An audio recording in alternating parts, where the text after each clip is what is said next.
वन्दे ब्रह्मपुराधिपं श्रीसहजानन्दं च मूलाक्षरम् श्रेयस्कारणसद्गुणैकनिलयम् श्रीप्रागजिह्वावत ब्रह्मोपासनधारकं गुरुहरिं यज्ञं तथा योगिनं प्रत्येवं प्रमुखं महन्तमनिशं श्रीजीस्वरूपं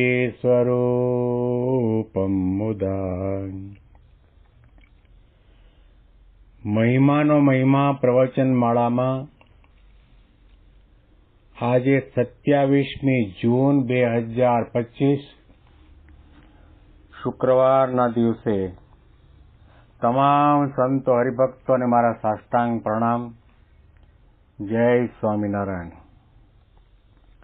હેપી વચનામૃત દ્વિશતાબ્દી મહોત્સવ.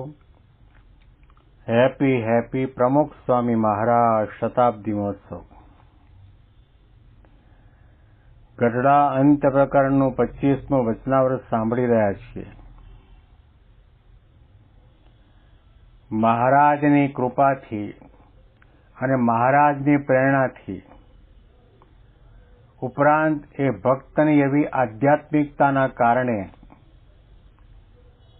શ્રીજી મહારાજને એવો પ્રકારનો પ્રશ્ન પૂછાવડાવ્યો કે મહારાજ, તમે કયા ગુણે કરીને અમારા ઉપર રાજી થાઓ છો અને અમારામાં કયા દોષ હોય તો એને કરીને તમે કુરાજી થાઓ છો? રાજબાઈનો પ્રશ્ન.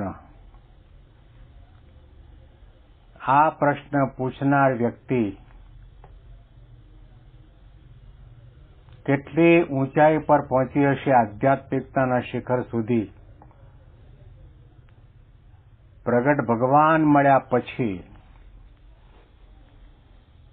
એ ભગવાનનો રાજીપો પ્રાપ્ત કરવો,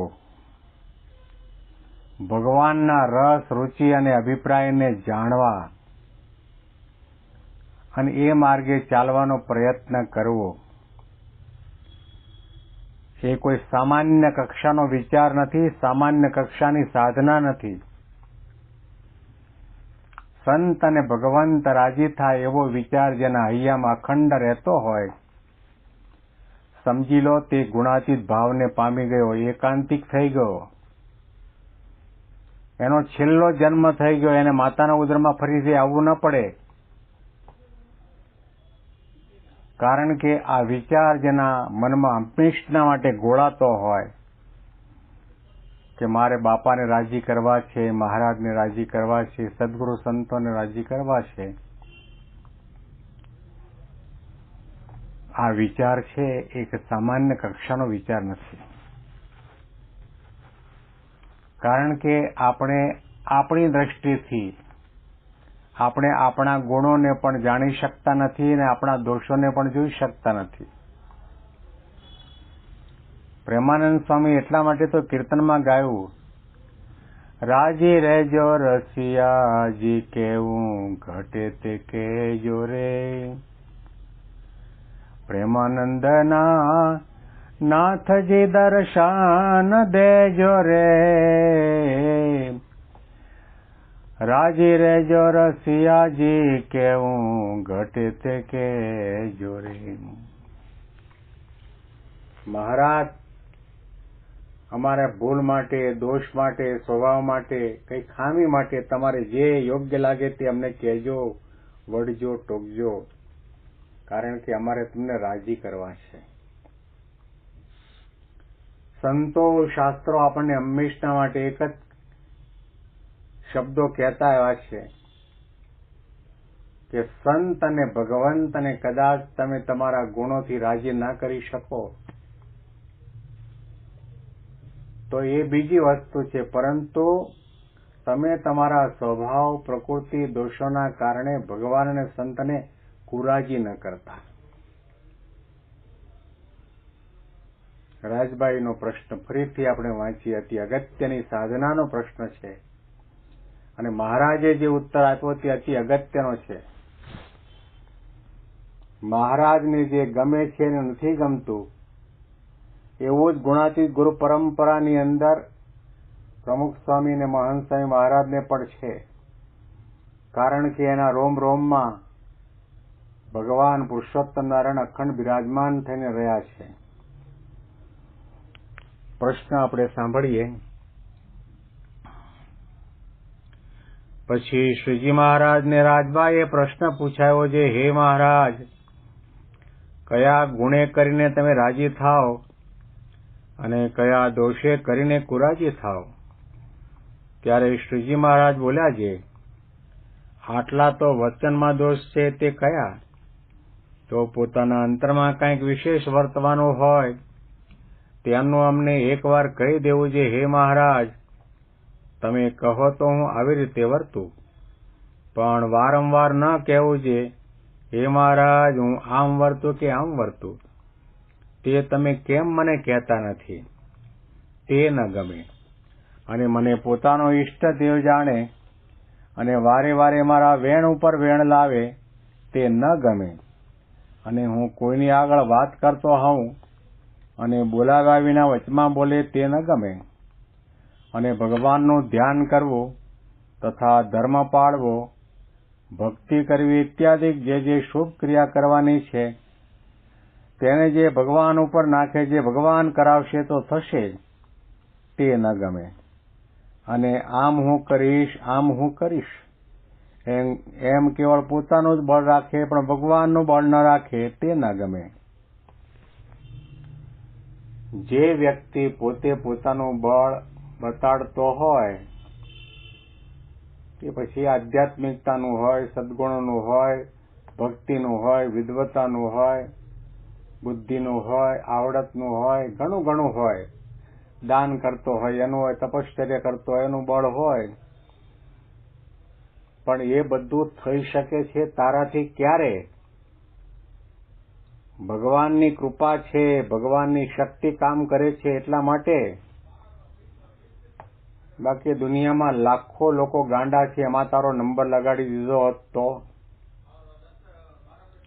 અત્યારે તો સત્સંગમાં કોઠારી, ભંડારી, પૂજારી તરીકે, ટ્રસ્ટી તરીકે સેવા કરે છે અને બડાઈ મારે છે, બણગા ફૂકે છે, પણ આ બધું ભગવાનનું કર્યું થાય છે. ભગવાનની મરજી વગર તો આપણાથી શેકેલો પાપડ પણ ભાંગી શકાય તેવું નથી, એક મટકું પણ મારી શકાતું નથી. મહિમાનો અભાવ હોય અને ભગવાનના અસ્તિત્વને સ્વીકારતા હોય, ભગવાનના અસ્તિત્વને સ્વીકારતા હોય અને ભગવાનનો મહિમા હોય તો આવો વિચાર ક્યારેય અહંકારનો આવે જ નહીં. મહિમાનો અભાવ અને ભગવાનની શક્તિ જાણવાનો અભાવ જેના હૈયામાં છે એવી વ્યક્તિ જ આવી પ્રકારે વાતો કરે, હું કામ કરી નાખું, હું આમ કરી નાખું, આ મારાથી થયું છે ને હું ન હોત તો ન થાત ને. આ અહંકાર. મહારાજે કહ્યું કે ક્રોધી, ઈર્ષાવાળો, કપટી ને માની આ 4 પ્રકારના મનુષ્ય હરિભક્ત હોય તો પણ તેની સાથે અમને બનતું નથી. આટલો બધો અણગમો મહારાજ બતાવે છે. ભૂલે ચૂકે પણ આપણે કંઈ પણ નાની મોટી સાધના કરી હોય, દાન કર્યું હોય, ગુપ્ત રાખો. કોઈને જણાવવાની, કોઈને કહેવાની, ઢંઢેરો પીટવાની જરૂર નથી. જેને જણાવવાનું છે એ જાણે છે, કારણ કે અંતર્યામી તત્વ છે, સર્વજ્ઞ છે, સર્વત્ર વ્યાપક તત્વ છે. તમે કેટલી માળા કરી, કેટલું દાન કર્યું, તમારા મનમાં કેવા સંકલ્પ વિકલ્પની ઘટમાળ ચાલે છે બધું જાણે છે. પળે પળનું, ક્ષણે ક્ષણનું જાણે છે, રજે રજનું જાણે છે. એવું અંતર્યામી પણ આપણે ભગવાનનું નથી જાણતા, એટલા માટે મહિમા નથી સમજતા, એટલા માટે આપણી જબાન ઉપર આવા શબ્દો આવી જાય છે. મહારાજે કહ્યું કે આવી રીતનો અહંકાર કરે એ અમને ગમતું નથી. પછી આગળ વાત કરે છે, અને જેને બોલ્યામાં પોતાના અંગનો ઠા ન હોય તે તો અતિશય ન ગમે. ન ગમે એટલું નહીં, અતિશય ન ગમે. બોલે કાંઈક અને કરે કાંઈક, અને ઠેકાણા વગરની, નેફા ને નાળા વગરની વાતો કરતો હોય કે મારી પાસે તો આટલું જ્ઞાન છે ને મારી પાસે તો આટલું તપ છે ને મારી પાસે આટલું આમ છે ને તેમ છે ને બડાઈ ફૂંકતો હોય કાંઈ નહીં, છતાં પણ આવી પ્રકારના બળગા મારતો હોય તો મહારાજ કે એમને અતિશય નથી ગમતું. અને બીજા વ્યવહારિક કામ કરવા હોય તેમાં તો લાજ તથા આળસ ન હોય, અને ભગવાનની વાર્તા કરવી, કથા કરવી, કીર્તન ગાવવા તેમાં લાજ રાખે ને આળસ રાખે તે ન ગમે. ભગવાન સંબંધી કોઈ પણ ક્રિયા કરવાની હોય એમાં આળસ આવે, લાજ આડી આડે આવે કે હું આવી રીતે તાળી વગાડીને કીર્તન રસ્તા ઉપર ગાઈશ, ધૂન બોલીશ તો દુનિયા મને શું કહેશે. દુનિયાના ડરને કારણે, આળસના કારણે, લાજ શરમના કારણે ભગવાનને રીઝવવા માટેની ભાવના રાખી શકતો નથી. ભગવાનને રીઝવવા માટેનું આ ભક્તિ, કીર્તન, ભજન, કથા વાર્તા કરવાનું કરી શકતો નથી. ત્યાં આળસ આડી આવે કે કાલે કરશું, બહુ થઈ ગયું. એમાં જો આળસ આડી આવી, મહારાજે કહ્યું કથા વાર્તા કરવા, સાંભળવામાં જેને આળસ હોય એની કોરની એમ અટકળ કરવી કે એનામાં કોઈ દિવસ રૂડા ગુણ નહીં આવે. ભજન કરવામાં એમાં શરમ આવે, તાળી વગાડવા પણ શરમ આવે. હવે એમાં શું શરમ રાખવાની હોય? જેનું ભજન કરીએ છીએ એમની આગળ તો આપણે કાલાવાલા કરવાના છીએ. આપણે એમના સંતાન છીએ, નાના નાના બાળકાઓ, ભૂલકાઓ છીએ. એમને રાજી કરવા માટે કાલી ગેલી ભાષામાં જે આવડે તે બોલવાનું, મહિમાનું ગાન કરવાનું. આના અનુસંધાનમાં વિશેષ વાતો આપણે આવતીકાલના પ્રવચનમાં સાંભળીશું. તમામ સંતો હરિભક્તોને સાષ્ટાંગ પ્રણામ. આજે રથયાત્રાનો પરમ પવિત્ર દિવસ છે. રથયાત્રા યોગી બાપાના સમયમાં પણ એ ઉત્સવ ઉજવાતો, મહારાજના સમયમાં પણ ઉજવાતો. મહારાજ તો પોતે જગન્નાથપુરીની અંદર ત્યાંના રાજાના આમંત્રણને માન આપીને રથમાં બિરાજમાન થયા હતા. ત્યાર પછી મહંત સ્વામી મહારાજની હાજરીમાં પણ રથયાત્રા ઉજવાય છે.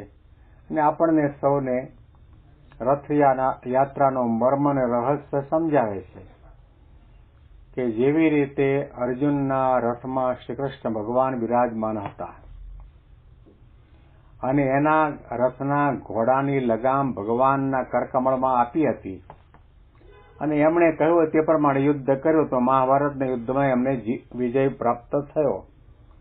એમ આપણે આપણા હૃદય રથમાં, જીવન રથમાં, નેત્ર રથમાં, જબાન રથમાં, ઇન્દ્રિયો, અંતકરણ, મન અને દિલ, આત્માના રથની અંદર ભગવાનને બિરાજમાન કરીને મનની લગામ જો ભગવાનના કરકમળમાં સોંપી દેવામાં આવે કે તમારે જે બાજુ લઈ જવું હોય તે બાજુ આ જીવન રથને લઈ જાઓ.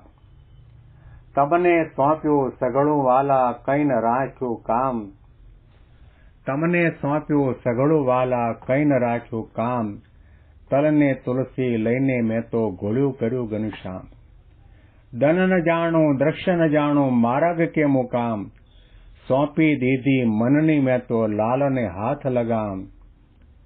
તમને ગમતું હોય તો દેજો કોઈ ધજાળું ધામ, અને તમને ગમતું હોય તો દેજો દાજા ઉપર ડામ. વિશેષ મહિમાની વાતો આવતીકાલે સાંભળીશું. તમામ સંતો હરિભક્તોને મારા સાષ્ટાંગ પ્રણામ. જય સ્વામિનારાયણ.